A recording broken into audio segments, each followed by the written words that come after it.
All right, welcome back, everybody. Welcome to another episode of Question Aggression with me, AJ, from Nervous Aggression. All right, so between the time I shot and edited and released the last video, we announced on our social medias that unfortunately Kyle is taking a step down from bass duties. So I guess that just kind of presented the opportunity to talk about how to deal with a member leaving the band. And if you're in a band and you want to leave and you're not really sure how to go about it, you can use how Kyle's doing it as an example. And I figured, because I've experienced it on both ends, the great ways to leave a band and the not so great ways to leave a band.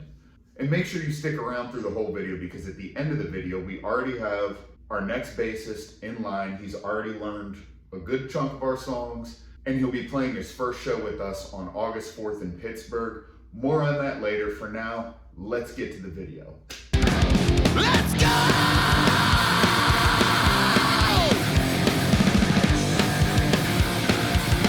All right, so kind of like I alluded to earlier, the way Kyle's leaving this band is a prime example of how you should leave a band. There's never a good time to bring it up. There's never a perfect way to leave a band. But if you want a kind of a playbook on how to do it the smoothest way, use Kyle as an example. Over these past few months, we've been hitting the road a lot more than usual. And through that time, don't get me wrong, Kyle did a great job performing the music. He was still mentally there and dialed in for our performances. But it was kind of the in-between times where you could tell he just didn't really seem to have the same fire he used to have when we would go out on the road. He used to kind of be like The Rock in that situation, like just completely unshakable. And this time he kept talking about how bad he wants to be home and he misses his girlfriend and things like that. And while that's normal to like have those feelings, it was like every time we went out again and again, it was just less and less enthusiasm, and there wasn't much to begin with. So I kind of saw this coming. So a couple of weeks ago, we're at practice, we're working on writing new material, and Kyle, before practice, messaged the band chat and said, "Hey guys, I have something kind of heavy that I want to talk to you guys about at practice. At practice tomorrow," or whenever he sent the message.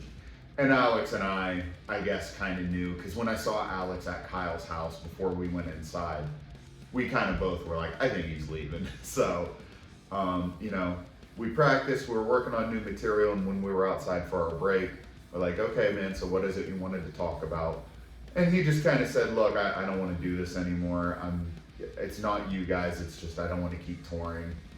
Our schedule was getting to be too much for his work-life balance. And that's completely reasonable.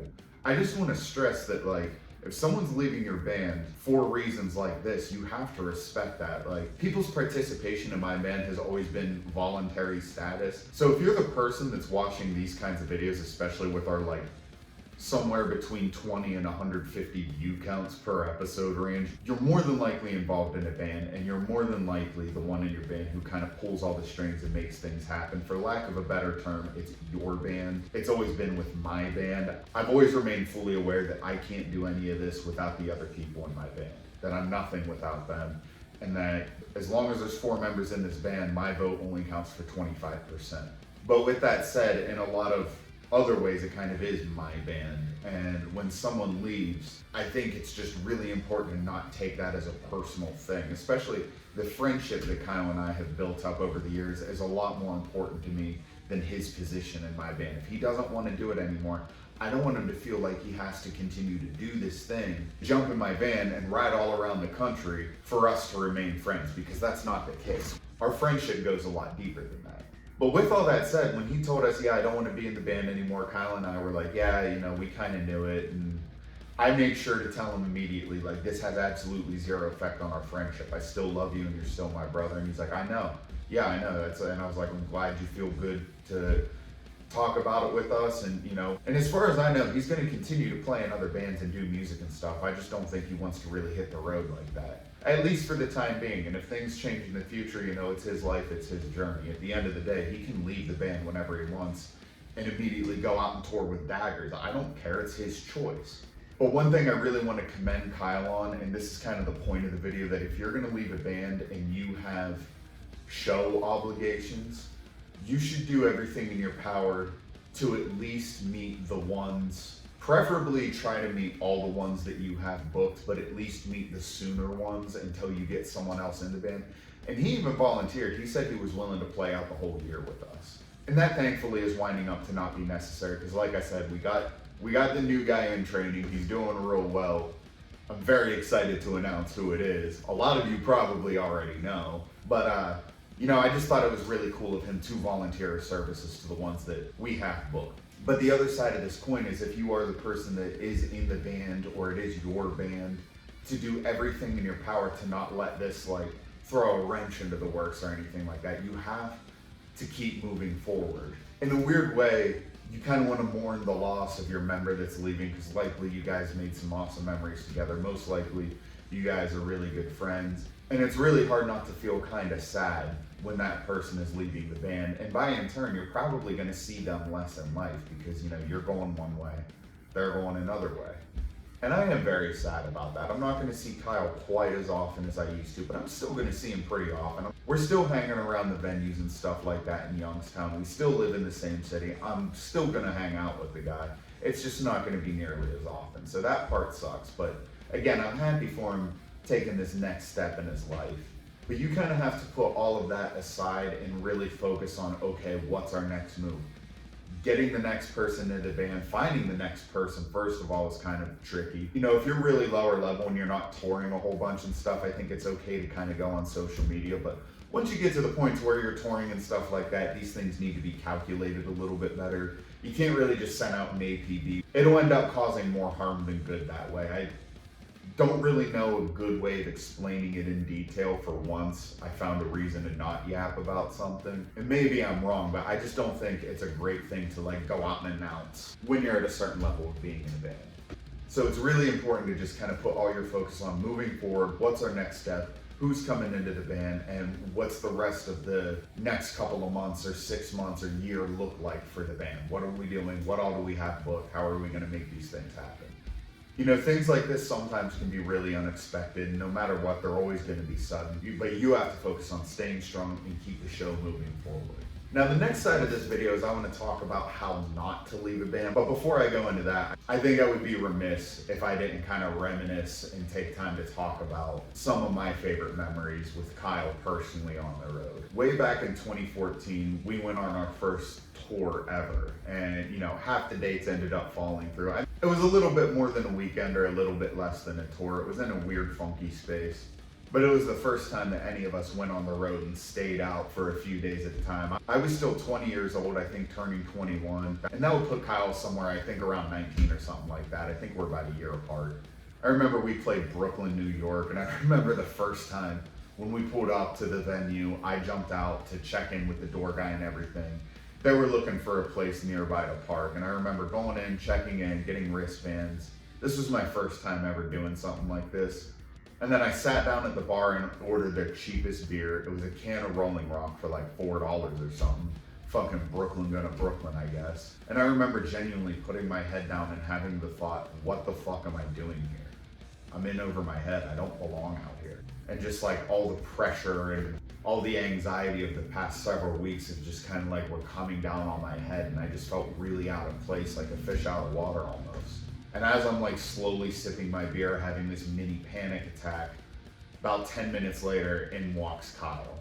And I remember as soon as I saw him, just feeling this huge wave of relief, and I'm pretty sure I just got up and I hugged him and the other guys in the band at the time. And from that moment on, I just felt okay. And, of course, I got a little nervous before I said, but it ended up being a good night and everything like that. And the rest of that run went well for what it was and everything back then too. And I'll never forget Kyle was along for the first one. On that same run is actually the first time of a few times that we played the Pariah House in South Philly. For those of you who don't know, our song Panic on our Enemies EP, by the way, it's out everywhere. Go check it out if you haven't. But our song Panic on there is loosely based on / exaggerated of the last time we played the Pariah House. What's not an exaggeration is that it was a really intense place and there was a fire when we played there in the house. It was just a crazy, grimy place, fucking black mold in the fridge, unlivable circumstances, but people lived there. It was a wild place to play. And Kyle was along for that too. That was our first introduction to Philly too. I think I talked about it in another episode. That was our introduction to Philly, was the Pariah House. And that all brings me to like one of my favorite memories with Kyle was Kyle had temporarily left the band for a little while before, but he had come back. And at that time, he was just coming back for a tour we had. He was like, after this, I don't want to do any more filling in, I'm done. And I respected that. I'm like, okay, I get it. But we were down in Atlanta. We played a backyard show, the Catacombs. This was like 2018. That was the show where fireworks are going off, police helicopters are flying overhead, the fucking yard catches on fire. And I just remember me and him hanging out by the merch table, just laughing and having a good fucking time all night. So that whole run, but specifically that night, me and Kyle were hanging out all night. Those are one of the nights that I'm never gonna forget, and I was very happy and I'm very proud to have been able to spend it with a guy like Kyle. So he will be missed in the band, but he has our full support going forward in life. We love him, no hard feelings, nothing like that. Above everything else, we will remain friends and brothers for life. So again, if you're gonna leave a band, do what Kyle's doing. Let us know what you're thinking. Let us know that you have a foot out the door, you're wanting to get out. And by all means, you know, if you have shows booked 8 months in advance, I mean, I guess you probably should fill those dates. But at least do the next couple of months. Again, we do have shows booked about 6-7 months in advance at the time of him saying that he was leaving the band. We do have shows booked that far in advance. And luckily, we're in a position we don't really need him to do all that. I don't want him to be in longer than he really wants to be. But at least play the next couple of shows. Like, don't leave your band high and dry. So do what Kyle's doing in that sense. If you're the one in the band, you're thinking about leaving the band, you're not sure what to do what Kyle's doing. And now, I'm not gonna say any names in this because all of this stuff is a really long time ago, and the guys I'm gonna talk about aren't even involved in music anymore, so even if I did say their names, it would mean nothing to you guys. But here's a couple of examples of how not to leave a band. Person number one, this is like way back, way in the early days, and this guy ended up getting into a relationship, which is fine, because that happens to all of us, especially when you're late teens, early 20s, and you're in that transitional period of life. It's okay to like hang out with your friends and be in a band, but if you're the type that's gonna settle down and go on with life, again, like my friend Palmer, I mean, he left the band, he gave us advance notice, he played his last shows, he did it good too. But this guy didn't really do it that way. We're still very good friends. I still have a lot of love for the guy. I don't see him around too much, but when I do, it's like no time's lost. But he essentially just kind of vanished. We had shows booked. It was like last second, maybe a day before our show, he pulled out. And back then I was kind of used to playing bass and singing and guitar and singing, so it wasn't that big of a deal. I was able to fill in. He kind of called off that show, and then before the next show came, he had told us he's officially out of the band. And I don't think that was really him. I think that was more pressure from his new girlfriend at the time.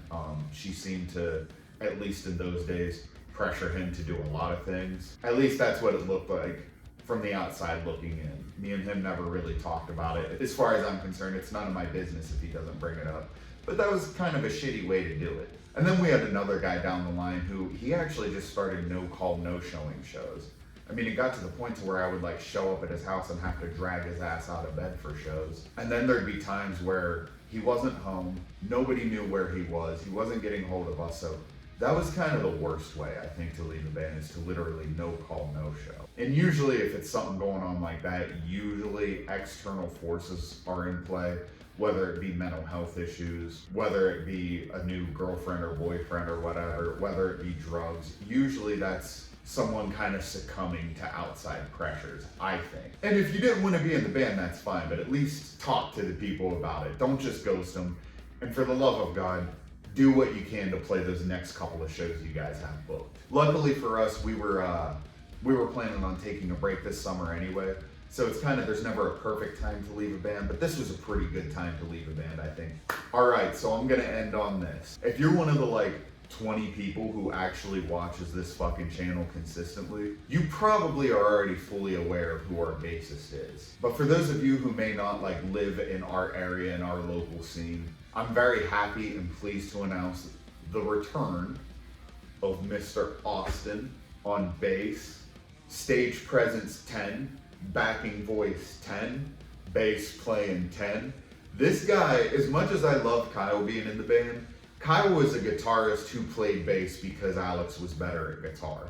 That's just plain and simple what it was. Austin is a pure bassist and has been playing bass forever. As a matter of fact, he wrote our song Road Dogs. Not sure how many of you are familiar with that, but back in the day, that was like one of our first quote unquote hits. The one that, like, you know, when we were going back to my one video, we were at like that blue belt level. This is one of the songs that people would learn the words to. As far as like, I mean, people would like learn the entire verses and sing along every fucking word of this song. As a matter of fact, there's live footage on YouTube from our throwback show a couple years ago when we opened for The Virus. And Austin played bass for it because he's the one who wrote that song. So we had him come up on stage and play, and you could see like everybody in the crowd knew every word to that fucking song. He's the one who, I mean, I wrote the lyrics, but he wrote the rest of the song. Now, we're not gonna be going back to that kind of sound and style, that like traditional kind of punk style. We're still doing what we're doing. I'm just using that as an example is because if Austin was writing shit like that 10 years ago, I'm very excited to see what he brings to the table now with our new sound, harder, aggressive sound. And I can't wait to have him back out on the road with us. Me and Austin have remained good friends this whole time. As a matter of fact, tonight I'm going over to his house to watch the UFC and shit. Like, we've always been good friends, so. As much as I'm hurt to see Kyle leave, I'm elated to have Austin back. And anybody who has seen us with Austin, I'm sure you guys realize that the fucking stage presence, the whole fucking party just got 10 times better. So welcome back, Austin. And if anybody's seeing this, take the time right now, shoot the man a message, say, yo, welcome back to Nervous Aggression, some shit. All right, so that about does it for this week's episode. Our next show coming up is, like I announced last time, July 13th, Saturday in East Liverpool, Ohio. At the time of recording this, we actually just made the front page of the paper in East Liverpool.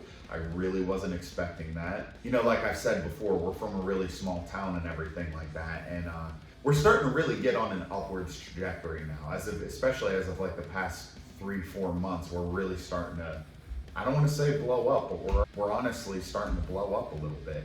It's good, and I'm feeling the love, and I'm very happy and humbled that my hometown newspaper reached out to me, did an interview. I thought it was just going to be somewhere in like, you know, page 6 or some shit. But we made the front page. We were the main story. So I'm absolutely humbled. I don't know what to say. I'm speechless. So if you're in or around East Liverpool, come to our show July 13th. It's guaranteed to be a fucking rager. It's a huge deal for my hometown that we're coming back. And I'm just honestly very happy to be coming back home. I'm even more happy to have made my hometown people proud of me. So thank you all for the love and support over the years. Even though there wasn't a whole lot of people who gave a lot of love and support over the years from my hometown, but you're excited now, and that's what matters. So welcome to the party, I guess. And that actually is also, it's bittersweet because that's going to be Kyle's final show with us. So make sure you come out and show out for us. I can't think of a better send-off, a giant banger in the town where this band all started and everything. He was actually always from Youngstown, but he was in the band when we were based out of East Liverpool too. So he's seen the growth from the beginning. So it's kind of justified for him to be sent off in East Liverpool. And so with that said, our first show with Austin back in the band is August 4th. We're coming back to Pittsburgh for the first time in forever. Our homies Razorblade are throwing the show. They're not going to be playing, but they're throwing the show for us with the ultimate post-apocalyptic thrash experience, Lord Humongous, our homies in Bloody Run. And this will be our first time sharing the stage with Septic Idol, so really can't wait for that one. It's been a while since we played in Pittsburgh. It's going to be fun to get back into that city. We got a lot more shows booked that just haven't been announced yet, but those are the ones I can talk about now. As always, thank you guys for tuning into this week's episode. Hope you get something from it. I love you all. Take care. Be good out there. Peace.